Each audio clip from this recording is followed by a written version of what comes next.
Hello guys, ഇന്ന് നമുക്കൊന്ന് മീൻ പൊള്ളിച്ചാലോ? കരിമീനൊന്നും കിട്ടിയില്ല, ഉള്ള മീനും കൊണ്ട് അഡ്ജസ്റ്റ് ചെയ്തൊരു ചെറിയ തട്ടിക്കൂട്ടൊരു മീൻ പൊള്ളിച്ചത്. ആദ്യം തന്നെ മീനൊക്കെ ഫ്രൈ ചെയ്ത് മാറ്റി വെച്ചായിരുന്നു. പിന്നെ സവാളയൊക്കെ വാട്ടിയിട്ട് പച്ചമുളകും കറിവേപ്പില ഇഞ്ചി വെളുത്തുള്ളിയും പച്ചമുളകും തക്കാളി ഇതെല്ലാം ഒന്ന് വാടി വരുമ്പോഴത്തേന് ഇച്ചിരി മഞ്ഞൾപ്പൊടിയൊക്കെ ഇട്ട് കഴിഞ്ഞിട്ട് കുറച്ചും കൂടി അടച്ച് വെച്ചിട്ട് വാട്ടി ഇങ്ങനെ എടുക്കുമ്പോഴത്തേന് പിന്നെ നമ്മുടെ പൊടികളായ കുരുമുളക് പൊടി ഇതിനകത്ത് മസ്റ്റാണ്. മുളക് പൊടി മല്ലിപ്പൊടി എല്ലാം കൂടി ഇച്ചിരി എല്ലാം ഇച്ചിരി ഫ്ലേവറിന് വേണ്ടി ഇടുന്നുണ്ട്. പിന്നെ നമ്മുടെ ഇച്ചിരി ലൈമും കൂടി പിഴിഞ്ഞൊഴിച്ച് അതൊരു ചെറിയൊരു ഫ്ലേവർ വേണ്ടിയാണ് നമ്മളത് ചെയ്യുന്നത്.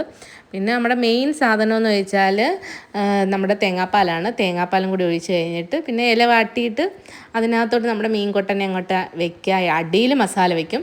പിന്നെ നമ്മൾ ഡെക്കറേഷൻ പണികളുണ്ടല്ലോ, കുറച്ച് അലിക്കൊലുത്ത് പണികൾ, തക്കാളിയും സവാളയും പച്ചമുളകും കറിവേപ്പിലൊക്കെ ഒരു ഭംഗിക്ക് വേണ്ടി. പിന്നെ അതിൻ്റെ മണ്ട ഒന്നും കൂടി മസാലയാക്കിക്കൊണ്ട് ഇല നല്ല മുറുക്കി ടൈറ്റായിട്ട് അങ്ങോട്ട് കെട്ടി വെച്ച് കഴിഞ്ഞിട്ട് പിന്നെ നമുക്ക് ഇനി പണിയുണ്ട്. പിന്നെ നമ്മൾ അത് കഴിഞ്ഞിട്ട് എണ്ണ ഒഴിച്ചിട്ട് ഒരു 5-10 മിനിറ്റ് നമുക്ക് അപ്പുറം ഇപ്പുറം തിരിച്ച് മറിച്ചും ഒക്കെ ഇട്ട് മീനങ്ങ് പൊള്ളിച്ചങ്ങ് എടുക്കണം. പിന്നെ എൻ്റെ സാറേ ചുറ്റുമുള്ളതൊന്നും കാണത്തില്ല, അടിപൊളിയായിരുന്നു. വെയിറ്റ് ചെയ്യാനൊന്നും സമയമില്ലായിരുന്നു. ഇത്രയാണ് എൻ്റെ വീഡിയോ. അടുത്ത വീഡിയോ. ബായ്.